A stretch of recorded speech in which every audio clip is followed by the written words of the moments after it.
Olá pessoal, como vão vocês? Então vamos para a segunda aula do terceiro módulo sobre sintomas e doenças.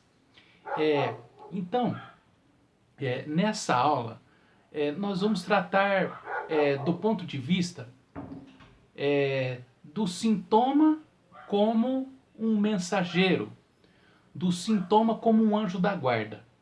Então, primeiramente, é importante você se abrir para essa visão, para a visão do sintoma como um anjo da guarda, como algo que vem nos alertar sobre a nossa vida, nos alertar sobre a nossa família, sobre os nossos ancestrais. Como assim, Diego?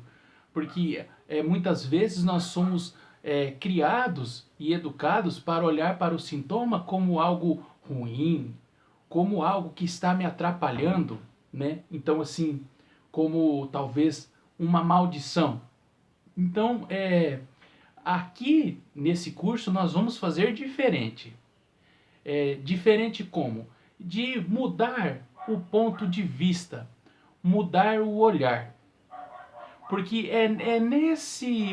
nessa mudança onde você consegue superar os seus traumas, tá? Se eu quiser continuar caminhar do mesmo jeito que eu sempre caminhei, isso não vai curar, tá? Então é importante para curar ter esse olhar, um olhar do sintoma como um anjo da guarda, do sintoma como o meu aliado e não como um inimigo, né? Eu não preciso lutar contra esse sintoma, eu não preciso brigar com a minha doença, e sim acolher ela e dizer que ela faz parte, né? É por isso que nós falamos dos movimentos que curam, né?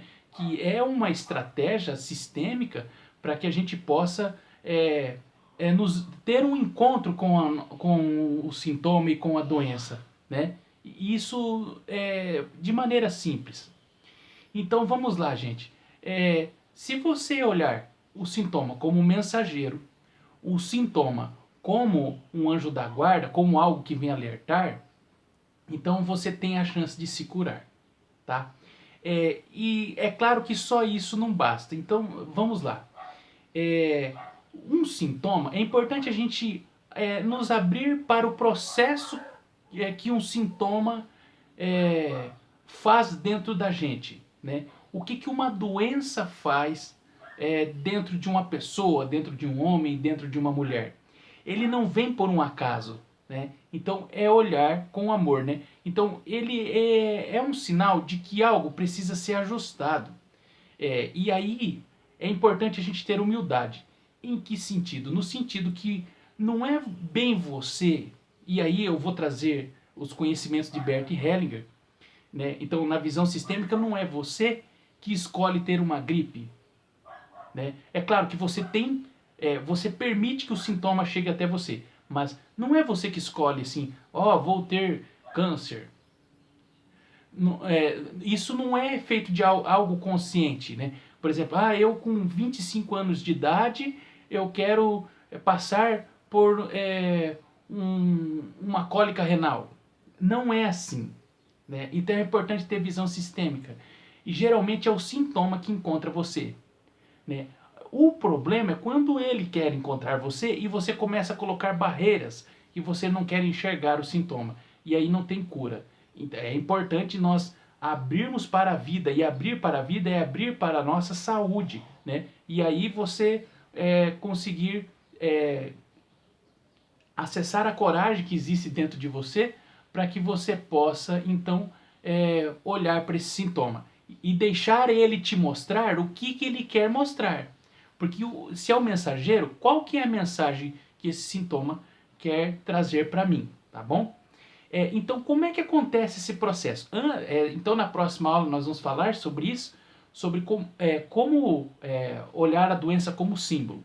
Mas primeiro é importante você compreender como é que um sintoma chega em você, como é que ele entra, né? Então, existem várias teorias e pensamentos e filosofias sobre isso. Na visão sistêmica, onde é que eu começo a ficar doente? E aí muitas vezes existem sintomas, é claro que existem sintomas, traumas que são pessoais, né? Traumas que são de família e traumas que são ancestrais, né? Existem várias formas como um sintoma chega em você.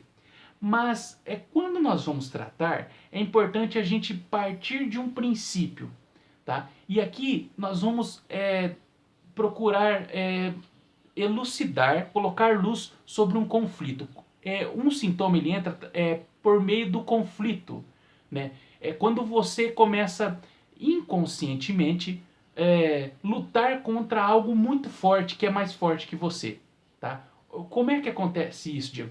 Então não é uma gripe, um sintoma mais grave, como por exemplo um câncer, não é quando você, por exemplo, vamos imaginar quando você está fazendo um café e o café está sem açúcar. Não se trata dessa maneira de ser e de fazer, desse comportamento, né? Significa algo assim mais profundo. Então, um conflito se instala quando eu brigo com algo maior que eu. Tá? Muitas vezes tem a ver com o meu inconsciente, com o meu passado, ou com um dos meus ancestrais, ou com uma história muito longa que eu venho lutando, sabe? Que eu venho brigando.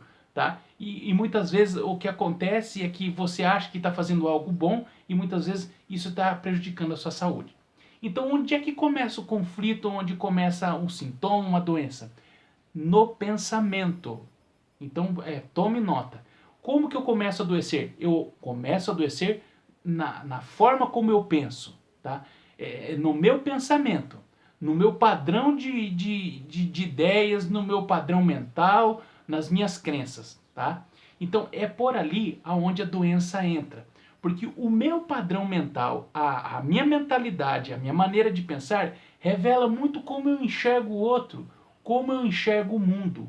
Né? Então, ali é onde eu revelo o que eu acho certo, o que eu acho errado, o que minha família acha certo, o que minha família acha errado. Né? O que eu acho bom, o que eu acho mal. Porque é no nosso pensamento onde nós formamos o julgamento, o nosso mapa de mundo, né? A maneira com que eu olho a vida. Né? É o meu óculos de vida. Né? Vamos imaginar um óculos, né? Cada um tem um. Né? Então, talvez determinada profissão eu acho sensacional e já talvez alguém da minha família vai achar que não é tão bacana assim. Tal pessoa é bonita, tal pessoa é feia. É ali onde forma a nossa personalidade, as nossas ideias e o nosso julgamento. Então, onde é que começa um sintoma, uma doença? Né? Ele começa quando eu entro em conflito. E onde começa o conflito? Dentro do nosso cérebro, na nossa mente, né? Na nossa maneira de pensar.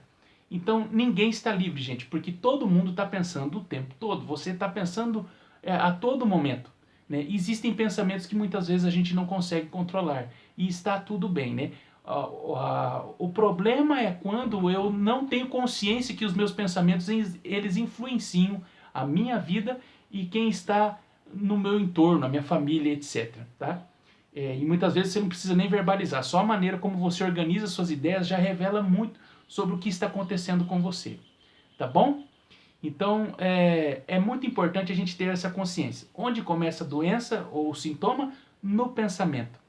Então vamos imaginar que eu vou citar um pequeno estudo de caso aqui. Vamos imaginar que alguém cresceu numa família que passou muita humilhação por questão financeira, por exemplo.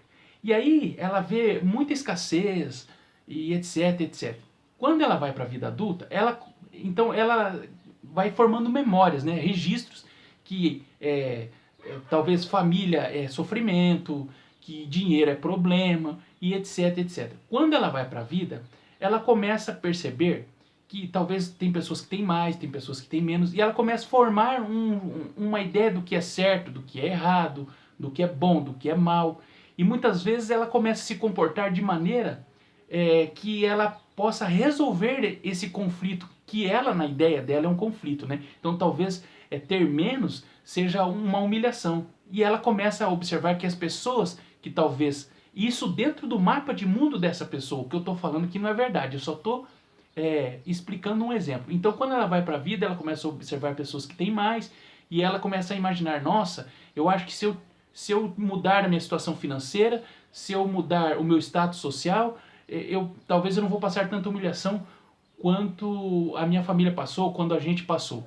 E aí ela começa a buscar profissão, estudar e procura realmente mudar a sua vida. E aí ela consegue fazer isso. Por que ela fez isso? Porque no mapa de mundo dela, sofrer, passar humilhação é muito doloroso. E talvez ter uma vida melhor não seja tão doloroso. Então a pessoa procura inconscientemente fugir daquela dor, fugir daquela situação. Né? Então, quando ela consegue talvez construir a sua casa e ter sua família, e aí o que acontece? Ela consegue tudo o que ela quis. Ela conseguiu, ela tem mérito, ela tem um bom cargo na empresa, percebe? E ela está vivendo muito diferente de quando ela era pequena, quando ela era criança, onde talvez os pais não puderam ter uma casa boa, ou os pais também não puderam dar do bom e do melhor, né? E aí talvez os amiguinhos tinham as coisas, ela não tinha, e ela criou esse julgamento. E ela superou, ela venceu na vida. Então, essa é a primeira fase do conflito, é o pensamento. Então essa pessoa mudou os padrões e tal, né? Então veja bem, aquela situação que ela tinha na infância gerou uma angústia, gerou um sofrimento. Então, na ânsia de resolver aquilo, ela escolheu uma profissão, um esposo, uma nova família, etc. Só que o que acontece? Por mais que você supere certos obstáculos e desafios, né, o desafio ele vai mudando, só que aquele sentimento ele continua dentro de você, percebe? Então chega um momento onde esse sofrimento que você aparentemente ou conscientemente você resolveu, inconscientemente ele acaba procurando um lugar dentro de você. Aquela história que você viveu, sabe? Ela procura um lugar. E aí nós chegamos na nossa terceira fase do conflito, que é quando o organismo ele procura materializar aquela dor, né? Porque assim, talvez você sabe e se você não sabe você vai aprender. Não é porque talvez eu superei um obstáculo que eu me curei completamente. Então chega um momento que aquela história que aconteceu lá atrás, que moldou a minha visão, o meu modo de pensar, né, e que guiou a minha ação, ela é como se ela falasse assim, olha, eu sei que você se deu bem na vida, mas aquela parte da sua vida onde você sofreu, onde você foi humilhada, é muito importante. E eu preciso continuar fazendo parte da sua vida. Porque quando a gente esquece, gente, a vida trata de lembrar. E onde acontece todo esse processo? Dentro da gente. E aí talvez essa pessoa comece a sentir um vazio. E aí ela não sabe de onde é que é esse vazio, porque ela já tem tudo que ela quer, do bom e do melhor. Ela superou, né, o seu, digamos assim, o seu trauma de vida, as suas humilhações que ela passou. Hoje ela tem um bom emprego, uma boa família, mas aquele vazio continua dentro dela. Percebe? E aí o que acontece, gente? Ele procura um lugar.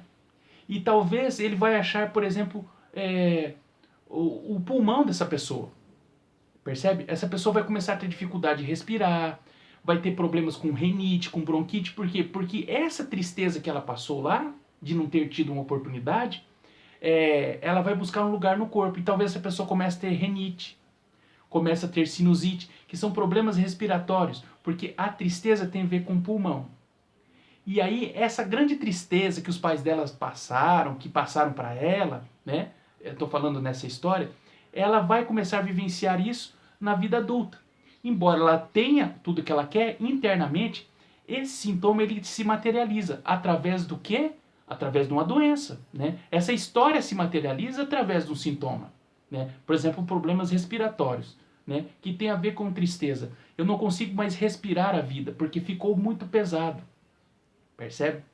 E aí essa pessoa entra na quarta fase do conflito, percebe? Primeiro ela julgou, depois ela foi resolver da forma dela, aí o sintoma tenta encontrar um jeito de integrar essa história, de ela ser feliz apesar de tudo. E aí é aí onde ele se materializa em algum órgão, ou na nossa mente, ou na nossa energia. Percebe? Então, Depois dessa terceira fase, chega na quarta fase, que é onde ela procura um médico, que ela procura talvez um psiquiatra para curar a depressão, e aí ela começa a se medicar e parece que nada consegue ficar resolvido. Se ela não entender o que aconteceu com ela, talvez ela vai tomar remédio a vida inteira. Mas ela entendendo do que se trata, então o que acontece? Ela vai buscar um terapeuta.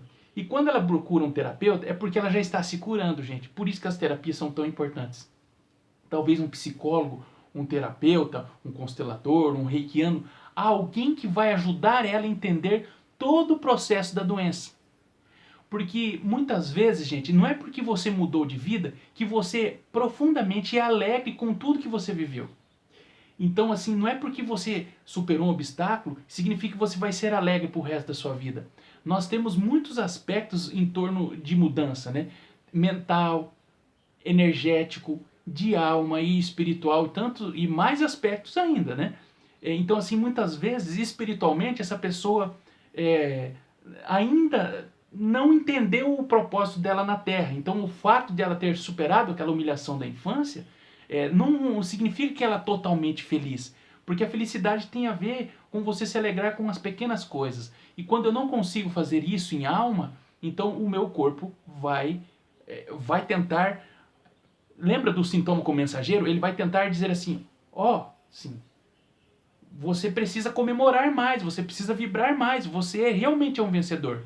Você precisa respirar as suas conquistas. Né? Então, no caso desse exemplo que eu estou dando de uma pessoa que é depressiva e que essa tristeza, por exemplo, se alojou no pulmão. E aí o que acontece? Através da terapia, ela vai compreender que esse processo foi uma história muito bonita. E aí ela vai passar a liberar esse conflito para que esse conflito possa se dissolver dentro dela. E o quarto processo é o processo da ação, da cura, da terapia, da técnica terapêutica, da dedicação, de olhar para a vida mesmo, né? Sem mágoa, sem ressentimento, né? Dando lugar para tudo que foi, percebe? E aí, gente, quando ela começa a se curar, ela começa a voltar a respirar, esse sintoma ele passa a ser dissolvido, e aí o que acontece? A pessoa começa a respirar de novo. E aí ela vai para a quinta fase do conflito, que é onde ela vai criar novos valores. Por exemplo, em vez de ela só valorizar a riqueza, ela vai começar a valorizar as pequenas coisas. Por quê? Porque ela entende que tudo faz parte, tanto do bom e do melhor, quanto muitas vezes a escassez que fez com que ela tivesse força e vontade para ser quem ela é hoje. Então, na quinta fase, a pessoa começa a valorizar pequenas coisas, dentre elas o talento. Talvez essa pessoa vai aprender a tocar no instrumento, talvez essa pessoa vai aprender a costurar, talvez essa pessoa vai aprender a mexer com argila, vai fazer artesanato, vai praticar um esporte, vai se destacar. Quantas pessoas que às vezes vão na terapia e começam a praticar natação, daqui a pouco viram um atleta, começa a ganhar medalhas. Por quê? Porque todo aquele talento nato que ela recebeu do pai e da mãe dela, muitas vezes ficou preso justamente por causa de um trauma que ela teve na infância ou na adolescência. Então é onde a pessoa cria novos valores, né? Novas crenças, uma outra postura diante dos desafios, percebe? E aí, passada a quinta fase, a pessoa já está curada. Mas aí não vai acontecer mais nada? Aí é muito importante a pessoa estar extremamente alerta. O que é estar alerta? É estar preocupada? Não. É você estar conectado com a vida. Porque muitas vezes vão aparecer situações de altos e baixos, convites para fazer coisas que você fazia lá atrás quando você estava doente, sabe? Então muitas pessoas vão convidar para você participar de um grupo de amigos, algo que está relacionado ao teu trauma que você já superou. São as fases dos testes, sabe? Sabe quando a pessoa fala assim, quanto mais eu rezo, mais assombração aparece? É porque ela está passando por um teste muitas vezes. Nossa, eu já resolvi isso e isso veio de novo. Para quê? Veio justamente para você reafirmar e consolidar os seus novos valores, as suas novas crenças. Percebe? Então é muito importante a gente, depois que passou as cinco primeiras fases, na sexta você criar um estado de presença, sabe? De, olha, eu vou me importar com os outros agora, eu vou ajudar as pessoas. Eu não vou simplesmente ficar olhando o trauma e fazer de conta que nada aconteceu, porque um dia eu precisei de ajuda. um dia eu superei, então eu posso ajudar as pessoas. É onde a pessoa começa a servir, onde a pessoa pega, muitas vezes, se apropria dos talentos que ela tem e vai, por exemplo, tocar música para os idosos, vai fazer artesanato e doar, talvez, para uma entidade carente, vai começar a doar alimentos com frequência, mas não doar sim para fazer uma boa ação simplesmente, porque ela compreendeu que ela é uma pessoa que tem algo para dar, que ela se superou, né? E que o outro precisa dela, assim como ela precisa das outras pessoas. Então a vida passa a ter um outro significado. Tá bom, gente?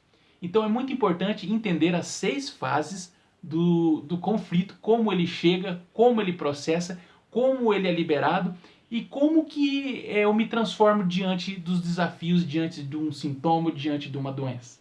Tá bom? Fez sentido? Eu espero que sim. Até a próxima aula!